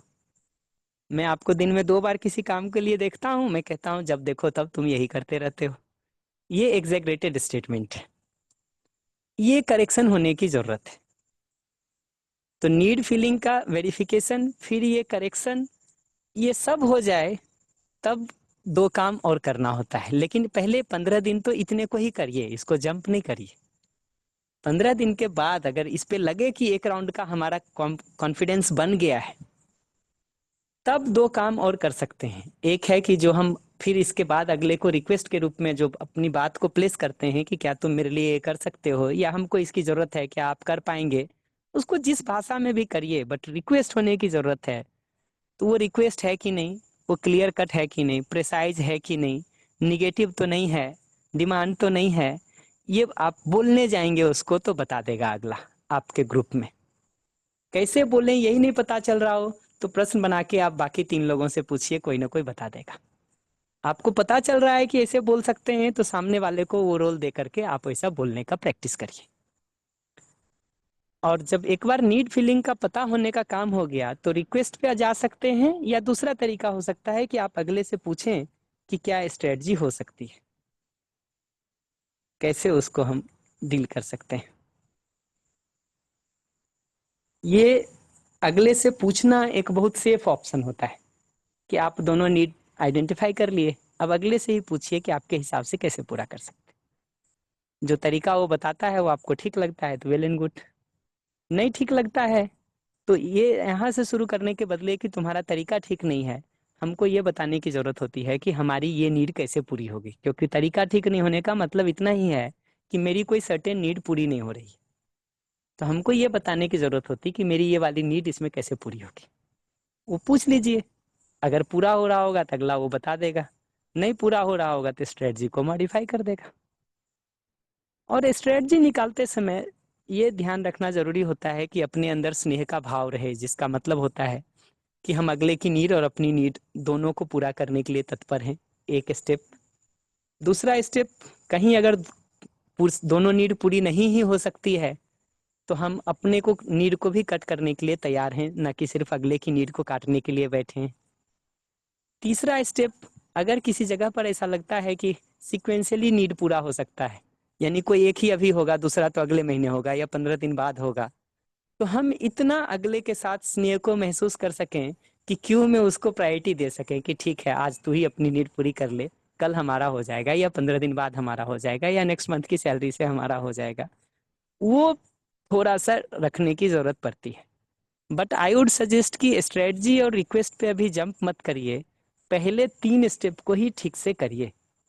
नीड सुनने का, नीड बोल पाने का, और ऑब्जर्वेशन हो पाने का, सारे जजमेंट में से फिल्टर करके, और अगले से वेरीफाई कर लें कि ये नीड है आपकी, और अपनी नीड को हम बता सकें। क्लियर हुआ दीदी, या कुछ और कहूँ? वंदन माइक दे सकते हो अगर नहीं है तो। हाँ जी भैया। तो भैया आपने बहुत अच्छे से बता दिया कि छोटे ग्रुप में हमको प्रैक्टिस क्या करनी है। पहला 15 डेज तो हमको इस पे ही प्रैक्टिस करनी है। हेलो, मेरी आवाज आ रही है? जी दी। अच्छा, तो पहले 15 डेज में तो हमको सिर्फ इस पे ही फोकस करना है कि नीड को सुनना और नीड को बोलना और ऑब्जर्वेशन पर ध्यान देना कि ये कोई जजमेंटल स्टेटमेंट ना हो, कोई ब्लेम ना हो, कोई कंप्लेन ना हो, या कोई एग्जैजरेटेड स्टेटमेंट ना हो। पहले तो हमको इसी पे ही काम करना है। उसके बाद के जो रिक्वेस्ट और स्ट्रैटेजीज वाले हैं वो कुछ समय बाद का आपने बताया, ये बाद की प्लानिंग होनी चाहिए। तो जी। इन नीड को पहचानते वक्त भी भैया आपने बताया कि हमको कैसे प्लेस करना है जहां पर लाइफ में कठिन समस्याएं आ रही हैं, जैसे हमको पता ही ना चले कि नीड है क्या। तो ग्रुप में स्टेटमेंट्स को बोल दें, बाकी लोग पकड़ लेंगे कि किस नीड, क्या कौन सी नीड मिस हो रही है। दूसरा स्टेटमेंट आपने दिया कि जब हम सामने वाले को सुनते हैं और उसको फिल्टर आउट नहीं कर पाते हैं तो असंतुलित हो जाते हैं। तो इसमें भी आपने कहा है कि आपको अगले को स्टेटमेंट ग्रुप मेंबर्स को बोलने दें, तब आप खुद जो है सामने वाले के नीड को पकड़ सकते हैं, है ना, फिल्टर करके। ये काम भी ग्रुप के सपोर्ट से हो सकता है। तीसरा आपने सिचुएशन बताई कि अगर कम्युनिकेशन ब्लॉक है तो ग्रुप मेंबर्स को बता दें कि सिचुएशन क्या है, तो वो ही सजेशंस दे सकते हैं कि कैसे शुरुआत की जाए। आप अपनी नीड्स और फीलिंग को कैसे रखें, तो सामने वाले ग्रुप मेंबर्स भी बता देंगे कि नीड को पहचानना कैसे, मतलब वो मेरी नीड को पहचान पा रहे हैं या नहीं पहचान पा रहे हैं, ऐसे। तो ये स्ट्रैटेजीज काफी क्लियर हो गई। हम हमको अपनी ये पता। नीड को बताएं कैसे, ये बता देगा हमको ग्रुप के लोग, कि अपनी हाँ नीड और हाँ। फीलिंग को हम बताएं कैसे जहाँ कम्युनिकेशन ब्लॉक है। जी जी और जी, हमको बिल्कुल। पता चलने लगा कि ऐसे बता सकते हैं, तो अगले को सामने हम्म वाले का रोल दे दीजिए और आप अपनी नीड फीलिंग बताना शुरू करिए। और ये बिल्कुल। ध्यान रखना जरूरी है कि जब हम किसी से बात करने जाते हैं अपनी नीड और फीलिंग बताने, तो ये होप रख के नहीं शुरू करना चाहिए कि हम बताने जाएंगे और वो बड़ा अप्रिशिएट करने से शुरू करेगा। हो जी सकता जी है जी। चार अपने मन में वो समस्या दबा करके रखे हुए हो, और वो उस हम्म रिएक्शन के साथ बोलना शुरू करेगा। हाँ। तो अगले का रोल यही होता है कि उतने रिएक्शन के साथ वो सारी चीजों को बोल दे, और आप 1 2 3 4 5 स्टेप तक जो है कंटिन्यूअस उसके कचरे को हटा के नीड को फिल्टर आउट करके उसका नीड फिल्टर आउट करना शुरू कर दें। जैसे ही उसने कचरा फेंकना शुरू किया ना, अब हमारी नीड एक बार के लिए साइड हो गई। हम क्या करेंगे, हम उसका सारा नीड आइडेंटिफाई करने का काम करेंगे, उसके कचरे को फिल्टर आउट करके। वो जब एक बार हाँ हो गया, तब वापस हम अपनी नीड को फिर से प्लेस करने का काम करेंगे कि उसके साथ हमारी नीड ये है। ये अच्छा। स्टेप हो गया पहला 3। अब चौथे पर जाएंगे फिर स्ट्रेटजी या रिक्वेस्ट वाली जगह पर। तो भैया जी। इसका मतलब ये है कि सामने वाले की नीड्स और फीलिंग्स को पहले आइडेंटिफाई करना है, बाद में जब वो नेचुरल अगर वो स्टेट में आ रिएक्शन में जाए। आ गया तो, अगर वो रिएक्शन में आ गया तो, ठीक है। अगर अगला रिएक्टिव स्टेट में आ गया तो फर्स्ट काम है उसकी फीलिंग और नीड को आइडेंटिफाई करना, ना कि अपना बताना। हम गए थे अपना बिल्कुल। बताने, मान लीजिए हमारा आपका ब्लॉक कम्युनिकेशन है, मैं गया आपको ये कहने के लिए मुझे संवाद हम्म की आवश्यकता महसूस होती है, उसके अभाव में पीड़ा होती है, फॉर एग्जाम्पल। हम्म। आप कहेंगे तुम्हारा ही तो किया हुआ है, जिंदगी नरक में कर दिए हो, हमारा तो क्या फल निकलेगा, तुम बताओ। जी जी। तो ये स्टेटमेंट को सुन करके हम आपकी फीलिंग और नीड को आइडेंटिफाई करेंगे, अब तभी आपसे बात हो सकती है आगे। क्योंकि आपने तो हम्म। ये ब्लेम कर दिया हमारे ऊपर कि तुम्हारे ही कर्मों का फल है, तुम हमको इतना तंग कर दिए हो, तो और कितना झेलेंगे हम तुमको। तो अब इसमें जब तक हम आपकी फीलिंग और नीड को आइडेंटिफाई करने का काम नहीं करेंगे, तब तक आप नॉर्मल ही नहीं होंगे।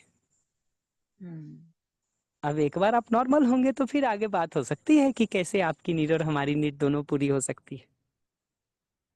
बिल्कुल। क्योंकि बहुत बार ये होता है कि ब्लॉक कम्युनिकेशन को जब हम शुरू करने जाते हैं तो हमको लगता है हम एक महान काम कर रहे हैं और अगला गले लगाने के लिए बैठा ही होगा। बहुत केस में वो भी हो जाता है, नॉर्मल और नेचुरल जब बहुत अगला रिएक्टिव नहीं है तो ये भी हो जाता है कि आप सीधा एफर्ट करते हैं और चीजें रिजॉल्व हो जाती हैं।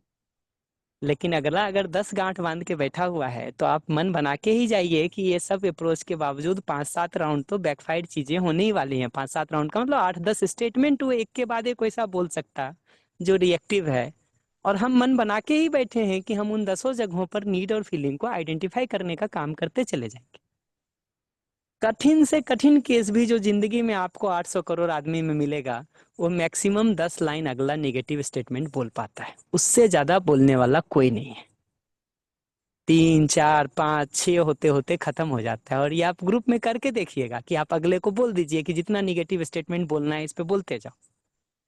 आप उसमें हर बार नीड फीलिंग देते जाइए, देखिए 5, 7, 8 राउंड के बाद अगला खाली हो जाता है कि नहीं।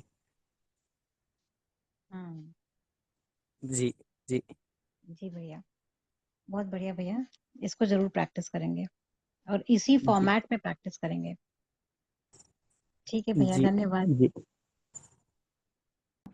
हाँ जी, तो किसी और का कोई प्रश्न हो या कुछ शेयरिंग करनी हो तो स्वागत है, हैंड रेज कर सकते हैं। भैया नमस्ते। नमस्ते दीदी। नमस्ते नमस्ते। नमस्ते भैया। भैया अभी इसके पहले जब आप एक दीदी को बता रहे थे डिस्क्रिप्शन, तो उसमें एक बात आपने कही कि एक समय में एक ही अभ्यास हो सकता है या दो हो सकते हैं, उससे ज्यादा नहीं। तो ये एक समय का मतलब प्रेजेंट मोमेंट से है या कोई 15 दिन की अवधि या 3 दिन 3 महीने का ऐसा कुछ है? मतलब प्रेजेंट हाँ, मोमेंट। ठीक ठीक ठीक, प्रेजेंट में तो एक ही कर सकते हैं। क्योंकि ऐसे रोज तो मुझे लग रहा है 5-7 चीजों पे, एनवीसी पे भी अभ्यास कर रहे हैं, इस पे भी, तो वो चल जाएगा ना? मतलब स्नेह का भाव का भी अभ्यास कर रहे हैं, एनवीसी का भी कर रहे हैं, तो वो पॉसिबिलिटी है ना? चल जाएगा, चल जी, जाएगा। थैंक यू भैया, थैंक यू।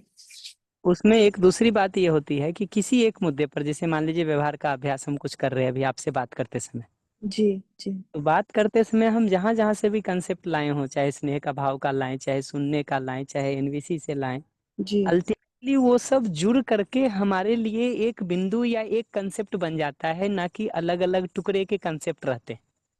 जैसे ठीक। मैं अभी अपने लिए देखूं तो आपके प्रति स्नेह के भाव को बनाए रखना, जी आपकी बात को फिल्टर करके सुनना, जी। अपनी बात को क्लैरिटी से कह पाना, ये सब मेरे लिए अलग अलग बिंदु नहीं है, ठीक बात। बल्कि उसी एक स्नेह के भाव के साथ जीने में या जिम्मेदारी पूर्वक जीने में ये सब कनेक्ट हो गया है, ये उसका डिटेलिंग है।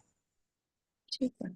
तो टुकड़े टुकड़े के रूप में अलग अलग बहुत सारे बिंदुओं की प्रैक्टिस नहीं हो पाती है, बल्कि ये बहुत सारे बिंदु सिमट करके एक बिंदु में आ जाते हैं। हम्म जैसे कई बार तो ऐसा होता है कि जो अलग अलग भी आपको बिल्कुल आयाम दिखता हो, व्यवहार का आयाम अलग है, सुविधा का आयाम अलग है, शरीर स्वास्थ्य का आयाम अलग है, हम्म एक बार सहअस्तित्व की दृष्टि अपने में स्थिर हो जाती है और सहअस्तित्व पूर्वक जीने के अर्थ में ही, शरीर के साथ सहअस्तित्व के अर्थ में हम स्वास्थ्य का विस्तार कर लेते हैं, सुविधा के साथ सहअस्तित्व पूर्वक जीने में हम सदुपयोग संवर्धन संरक्षण का विस्तार कर लेते हैं, मानव के साथ सहअस्तित्व पूर्वक जीने में हम भावपूर्वक जीने की बात कर लेते हैं, जीवावस्था के साथ सहअस्तित्व पूर्वक जीने में उसके जीने की आशा को बनाए रखने की बात देख लेते हैं। ये सारा विस्तार अगर हमने सहअस्तित्व का ही कर लिया तो एक सहअस्तित्व वस्तु पर ध्यान को बनाए रखने से ही ये सारी बातों पर ध्यान बना रहता है, न कि हमको अलग अलग टुकड़े टुकड़े में इन सब बातों पर ध्यान बनाए रखना पड़ता है। तो बहुत सारी बातों पर भी जो हम ध्यान बना के रखते हैं वो बेसिकली जुड़ करके किसी एक बात का विस्तार हो जाता है हमारे लिए। हम्म तो अभी हमारे, मैं अगर आपके साथ जी रहा हूं तो स्नेह का भाव या जिम्मेदारी का भाव वो एकमात्र जगह है जिससे वो सारी चीजें हमारी जुड़ी हुई हैं, फिल्टर करके सुनने का, ठीक हम्म से अपनी बात को क्लैरिटी के साथ बता पाने का, प्रश्नों को अगर प्रॉपर नहीं आ पा रहा है तो उसके आशय को पकड़ के रिस्पॉन्ड कर देने का, वापस वेरीफाई कर लेने का कि वो आपको उत्तर ठीक से पहुंचा कि नहीं, ये सारा उस एक बिंदु में टिका हुआ है, स्नेह पूर्वक जीना या जिम्मेदारी पूर्वक जीना। हम्म। ये क्लियर हुआ दी? भैया बिल्कुल क्लियर हुआ, पर ये सुनते सुनते मुझे ना अपने अंदर एक अहंकार दिख रहा है कि ऐसा मुझे, क्योंकि मैं ये सब करती रहती हूँ दिन भर और मैं उसको अप्लाई भी करती हूँ। अभी आपने जो 10 सेंटेंस बोले कि सामने वाला 10 से ज्यादा बोल ही नहीं सकता, ये मैंने देखा है। वो व्यक्ति जिसका मेरा इतने साल से विरोध था, अब मैं उसके साथ भी कंफर्टेबल रहती हूँ, बल्कि अब वो भी अपनी प्रॉब्लम मुझे बोल पाता है। तो ये सब मैं होते हुए देख रही हूँ। पर अभी जो आपने मुझे रिप्लाई दिया, तो बाहर से नहीं पर अंदर से मैं ऐसा उछल कूद मचा रही हूँ जैसे ये मैंने बहुत कुछ अचीव कर लिया है, ऐसा मेरे अंदर आता है। तो ये भी गलत है। मतलब गलत है, मतलब ये ऐसा क्यों हो रहा है? ऐसा मैं अहंकारी क्यों हो रही हूँ उसको सोच के कि मैं तो बहुत सही जा रही हूँ और मैं सही। उसमें मैं इसमें जाने के बदले एकदम सिंपल कहूंगा कि इसका इस बात में सदुपयोग कर लेने की जरूरत है कि जो जो सिचुएशंस अनरिजॉल्व हैं उसको हम रिजॉल्व कर लें, ये एक उसका सदुपयोग है। दूसरा, ग्रुप एक बनाएं और उसमें जिन लोगों का नहीं रिजॉल्व हो रहा है उनको भी थोड़ा हेल्प कर दें। जी भैया। ये उसका सदुपयोग है। जी भैया। ठीक है भैया, थैंक यू। तो आप पूछ रहे समस्या का उपाय कैसे करें रोग की तरह देख के, मैं तो ये देखता हूँ कि वो एक एनर्जी है, उसको अप्रोप्रिएटली चैनलाइज कैसे करें। जी दी। हाँ जी वंदना। भैया, तारा रानी जी का हैंड रेज है। जी, माइक दिया है, आपको बता सकते हैं। भैया जैसे सामने वाले की हमें नीड, हमें क्या है उसको हमने पूछ लिया, नीड के साथ जो फीलिंग है, फीलिंग को थोड़ा सा डिस्क्राइब करेंगे भैया? फीलिंग का सिंपल मतलब है कि महसूस कैसा कर रहा है अभी वो। जैसे उदासी एक महसूस है, गुस्सा एक महसूस है, ठीक है, अकेलापन एक एहसास है। एहसास करना जिसको कहते हैं ना, अपने में आप कैसे, सब में निगेटिव उदाहरण इसलिए दे रहा हूँ क्योंकि जिंदगी में कठिनाई वही होती है, पॉजिटिव में भी दे सकता हूँ। शांति एक वो है, उत्साह एक जगह है, प्रसन्नता एक जगह है, ठीक है। बट निगेटिव वाले में देखिएगा तो एंगर एक जगह है, ठीक है, और मतलब उत्तेजना एक जगह है, अकेलापन एक जगह है, उदासी एक जगह है। ये थोड़ा डिफ्रेंशिएट करने का बेनिफिट ये होता है कि आप अगर सिंपल कहें कि किसी को कि मुझे खराब लग रहा है, अब ये पकड़ना अगले के लिए बहुत मुश्किल हो जाता है कि क्या खराब लग रहा है आपको। लेकिन आप कहेंगे अकेलापन महसूस हो रहा है, तो अगले को पता चल पाता है कि बेसिकली कठिनाई क्या है आपकी, ठीक है। या गुस्सा आ रहा है तो पता चल पाता है कि एग्जैक्टली स्टेट ये है आपका। तो स्टेट बेसिकली पूछिएगा कि ये फीलिंग किसको कह रहे हैं यहाँ पर, तो बेसिकली भावनाएं हैं जो आपके स्टेट ऑफ बीइंग को बताता है। आपके होने की स्थिति क्या है अभी उसको बताता है, जिसका दो ब्रॉड कैटेगरी है, सकारात्मक और नकारात्मक। और आई वुड सजेस्ट कि वो अगर आपको पीपीटी शेयर हो गया होगा तो उसमें खोल के देखिएगा, वो चार्ट बना हुआ है जिसमें एक साइड में पॉजिटिव फीलिंग की लिस्ट बनी हुई है, एक साइड में निगेटिव फीलिंग की लिस्ट बनी हुई है, हिंदी और इंग्लिश दोनों में। उसको देखने से आपका वो व्यू खुल जाएगा कि किसको कहते हैं। क्लियर हुआ दी या कुछ और कहूँ? तो क्लियर हो गया। मैं सिर्फ ये चीज बताइए, मैं नीड तो मुझे सामने वाले की पता करनी है, जैसे कुछ ना कुछ बोला तो मैंने उसकी नीड को आइडेंटिफाई किया और उसको बताया कि आप ये चाहते हो। उसके बाद फीलिंग अपनी बतानी है या सामने नहीं वाले की? नहीं, जिसका नीड उसी की फीलिंग। ठीक है भैया। आपका नीड तो आपकी फीलिंग, तो ये आपकी नीड उसके पूरा नहीं होने से आपकी ये फीलिंग, ये मेरी ठीक। नीड उसके पूरा नहीं होने से ये मेरी फीलिंग। तो जिसका जी। नीड उसी की फीलिंग। और कनेक्शन क्या है? कनेक्शन एकदम सिंपल है, नीड के पूरा होने से हमारे अंदर, हमारी नीड के पूरा होने से हमारे अंदर पॉजिटिव फीलिंग आता है, हमारी नीड के पूरा नहीं होने से हमारे अंदर एक निगेटिव फीलिंग आता है। ये उसका कनेक्शन है। ठीक। बढ़िया। थैंक यू इनफैक्ट भैया। नीड को पहचानना हो ना, तो दो जगह से नीड को पहचानने के अप्रोच को किया जा सकता है। एक, अगले की फीलिंग को देख करके भी नीड पहचान में आती है। दूसरा, अगले जितने स्टेटमेंट कहता है ना, चाहे वो ब्लेम के रूप में कहे, चाहे जजमेंट के रूप में कहे, चाहे कंप्लेन के रूप में कहे, जितने तरह के स्टेटमेंट वो बोलता है उससे भी उसकी नीड पहचान में आती है। ये दोनों जगह है जिससे नीड पहचान में आती है। उसके सारे उस स्टेटमेंट को सुन के जो ब्लेम जजमेंट कंप्लेन के रूप में होते हैं, उससे हमको उसकी नीड का पता चलता है। दूसरा, उसके फीलिंग को अगर जितना हम शार्पली आइडेंटिफाई करने का काम कर पाते हैं उतना उसके नीड का पता चलता है। जैसे अकेलापन अगर आपकी फीलिंग के रूप में हमको दिखता है तो नीड में समझ में आता है कि कंपेनियनशिप का नीड है।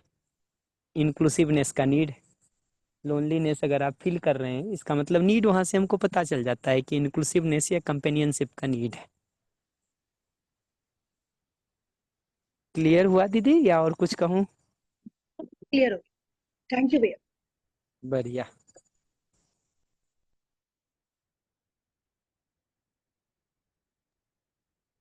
जी भैया, और तो किसी का भी हैंड रेज है नहीं, और कोई मैसेज में भी नहीं है, और लगभग 10-11 मिनट बाकी बचे हुए हैं।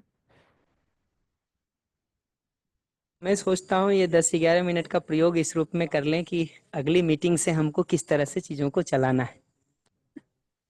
जी मुझे भैया। अपनी तरफ से 2 प्रस्ताव है जिससे मैं शुरू कर रहा हूँ कि मेरे हिसाब से ये 2 काम कर सकते, और ये मैं शुरू इसलिए कर ले रहा हूँ क्योंकि हम मानते हैं कि एक लेवल पर हमारा आपका म्यूचुअल नीड बहुत क्लियर है, तब हम स्ट्रेटजी पर जंप कर जा रहे हैं। अगर वही हमको क्लियर नहीं होता तो हम जंप नहीं कर सकते थे इस जगह पर। तो हम वो तीनों स्टेप को भी बाईपास कर रहे हो, ऑब्जर्वेशन, फीलिंग और नीड को, ये मान के कि क्लियर ही है हम लोगों का ये नीड वाला हिस्सा और ये, तो हम आगे बढ़ ले रहे हैं सीधा। तो अब अगर पूछेंगे कि क्या आगे के मीटिंग्स में हम करें, तो मुझे 2 चीज लगता है। एक तो लगता है कि छोटे ग्रुप में जो आप प्रैक्टिस करते हैं उसमें जहाँ कहीं कठिनाई आती है उसको रिजॉल्व करने का काम हम कर दें यहाँ, एक तो हमको उसकी जरूरत लगती है। दूसरा मुझे लगता है कि अगर और इसके अलावा कोई मुद्दा नहीं हो तो एनवीसी से जुड़ा हुआ कोई और प्रश्न या कंपैशनेट कम्युनिकेशन से जुड़ा हुआ कोई और प्रश्न आपका हो तो उसको हम रिजॉल्व कर देना चाहेंगे। ये दोनों अगर हो जाता है कि ग्रुप से जुड़े हुए प्रश्न का उत्तर और कंपैशनेट कम्युनिकेशन से जुड़े हुए प्रश्नों का उत्तर, तो फिर जो एक एक बौद्धिक नियम, सामाजिक नियम, प्राकृतिक नियम के रूप में नियम पूर्वक जीने की बात है, और आगे फिर न्याय पूर्वक जीने के रूप में एक एक स्थापित मूल्य और शिष्ट मूल्य में जीने की बात है, उसको कैसे हम पुष्ट कर सकते हैं, एक एक मीटिंग में हम उसको लेकर के उसकी अभ्यास विधियों को लेकर बात करना चाहेंगे। तो तो स्नेह की बात से शुरू किए ही थे, स्नेह को वापस समराइज करके सरलता पर, अभय पर, असंग्रह पर, विद्या पर कैसे हम काम कर सकते हैं। इसमें विद्या मुख्य रूप से भाव नहीं है, बाकी चारों एक तरह से भाव ही है। और विश्वास से लेकर के प्रेम तक जब न्याय की बात करने जाते हैं तो उसमें स्नेह और प्रेम का एक राउंड का बात तो हो गया है, उसको वापस वहां कर दूंगा। बाकी सारे फीलिंग्स को अपने में विकसित करने की दृष्टि से क्या काम कर सकते हैं उस पर एक राउंड में बात करना प्रेफर करूंगा। अगर कम्युनिकेशन से जुड़े हुए प्रश्न नहीं है तो इसको एक राउंड के लिए यहाँ पर क्लोज कर लेंगे। रेगुलर जो आपके अभ्यास के तहत आते रहेंगे उसको पर वीक हम रिजॉल्व करके बचे समय में हम उस काम को करना चाहेंगे। तो अब वंदन, इसके साथ मुझे लगता है कि सभी का माइक ओपन कर दे सकते हैं। किन्हीं का कोई कमेंट हो, प्रश्न हो या कुछ वो हो तो या तो हैंड रेज करके करें या माइक से करें, जैसे भी आप करोगे उसको देख लो। जी भैया, तो सभी का पर माइक अनम्यूट कर पा भैया नमस्ते।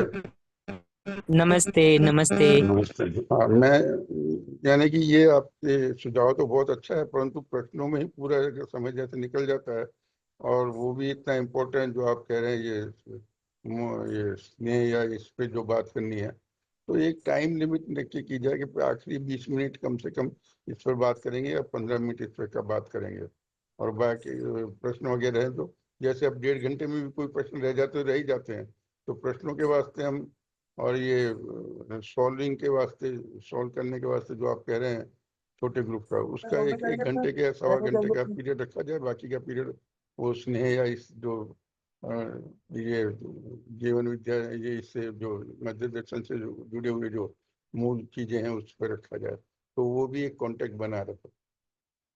बस इतना। जी जी।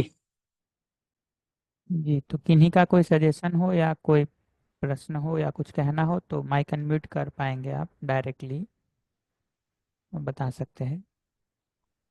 पिछले सेशन पे हमारा एक ही कमेंट है कि वो बात ठीक है जो हम लोग शुरू में सोचे ही थे कि मीटिंग के 3 हिस्से को रखेंगे, एक शेयरिंग का, एक क्वेश्चंस का और एक कुछ कंटेंट को रखने का। तो ये कंटेंट वाले हिस्से को नेक्स्ट टाइम से इंश्योर कर देंगे। भैया नमस्ते। नमस्ते नमस्ते। भैया मैं बोल रहा हूँ कि एक सेशन जो है समाप्त का रख लिया जाए तो अगला सेशन। पूरा समप एक साथ खींच लिया। जी जी, कर लेंगे इस पर बात, मतलब पॉसिबल सजेशन के रूप में रख लेते हैं, बात जी कर लेंगे। जी जी। और कोई बात? भैया नमस्ते। नमस्ते।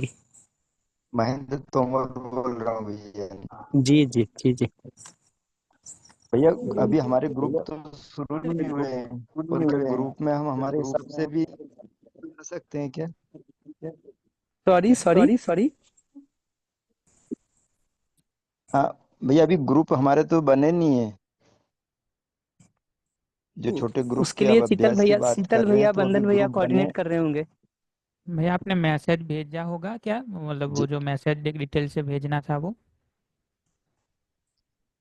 या मैं अपना जी भैया। व्हाट्सएप नंबर मैसेज में थैंक यू डालता भैया। हूँ, आप एक बार बात कर लेना, कर देंगे। जी जी जी भाई। जी भैया। जी। नमस्ते भैया। पोषक अंकल कुछ कह रहे। जी नमस्ते नमस्ते। भैया काफी सार्थक बन रहा है। हम समझते थे हम नॉन वायलेंट कम्युनिकेशन करते हैं, लेकिन 99% वायलेंट की तरफ ही जा रहा है अभी तो प्रैक्टिस काफी करना पड़ेगा, ऐसा जरूरी लग है रहा है। भैया, उसको पहचानना भी एक महत्वपूर्ण मुद्दा है, और वो दिख रहा है तो लग करके उसको करेक्ट कर लें, इसकी जरूरत है भैया। सही बात है, सही बात है कि बार बार सुनने से काफी। आज भी मैं आपको सुन रहा, भिलवाड़ा वाला अपना एक सेशन सुना मैंने, जो आप बताने बहुत अच्छी तरह, उसमें मैं अपने आप को देख पाया। तो कुल मिला के मन को काफी प्राधान्यता हम देते थे, शरीर को छोड़ देते थे। तो दोनों के बीच में संगीतमयता बना के रखनी, ऐसा आप अभ्यास में बता रहे थे, लेकिन पल्ले नहीं पड़ रहा था। तो वहां जाने के बाद अभ्यास दर्शन काफी पल्ले पड़ रहा है, ऐसा लग रहा है। तो धन्यवाद। जी नमस्ते। नमस्ते।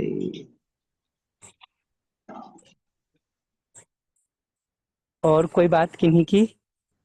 अगर और कुछ नहीं हो तो फिर मुझे दो सुझाव समझ में आया है। एक तो पूरे को ओवरऑल समअप एक सेशन में कर दें, उसके संदर्भ में मुझे सुझाव समझ में आया। दूसरा ये कि मीटिंग के हिस्से में ये तीनों कंपोनेंट हम जरूर रख लें, कुछ कंटेंट रखने का, कुछ क्वेश्चंस का और कुछ शेयरिंग का, और तीनों कंपोनेंट रहे, इसको इंश्योर कर लें।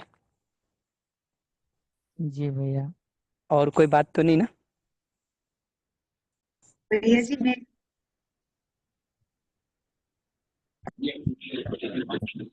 जी जी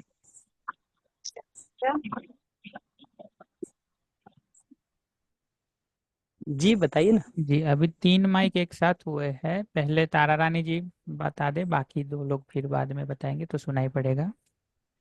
में एनवीसी में जो जैकॉल लैंग्वेज बताते हैं ना, पहले कि जी पहले ऑब्जेक्ट फेलिंग, फिर then need and then request. मैं चाहती हूँ इसको एक बार आप अपने इस किसी भी सेशन में इनको स्टेप बाय स्टेप आप थोड़ा सा इसको समझा पाए। Next time, next time.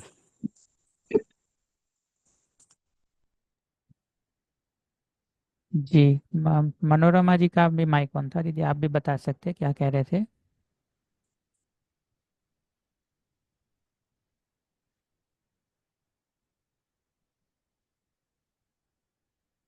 Gita दीदी का माइक ऑन था, दीदी आप बता सकते हैं क्या कह रहे थे। यस नमस्ते भैया। हाँ जी भैया, नमस्ते नमस्ते। क्या कह रहे थे ना कि एनवीसी पे करेंगे, और जो सम अप वगैरह का, तो यस भैया मैं भी उसी में कह रही थी कि जो नीड और ऑब्जर्वेशन के अगला स्टेप जो आप कह रहे थे, तो वो भी आप कर सकते हैं। उसका ये वही ब्रीफ ही करूंगा दीदी, अगर डिटेल देखना हो तो पीछे किसी सेशन में जाके देखना होगा। मुझे लगता यस है बीजापुर वाले में एनवीसी के कुछ सेशन होंगे, 3-4। अभी भोपाल वाला आएगा तो उसमें और होंगे कुछ, ठीक है बट भैया। ब्रीफ कर देंगे, ब्रीफ कर देंगे थे। यस भैया, ठीक जी है। थैंक यू भैया, नमस्ते। और भैया छोटा जो ग्रुप है उसमें ऐड होना चाहेंगे, ताकि हमारी प्रैक्टिस बनी रहे। वंदन को नाम भेज दें या शीतल भैया को, जो भी कोऑर्डिनेट कर रहे होंगे। यस वंदन का भैया, नंबर ग्रुप में आ गया है तो उनको दे सकते हैं। मैंने भेज दी भैया। जी यस जी। नमस्ते। पूरा कर लें वंदन फिर आज? जी भैया। बढ़िया। शीतल भैया ने भी मैसेज में नंबर डाला है, तो मुझे अब शीतल भैया को दोनों में से किन्हीं को आप लोग मैसेज कर देंगे तो आपको ऐड कर देंगे हम लोग छोटे ग्रुप में।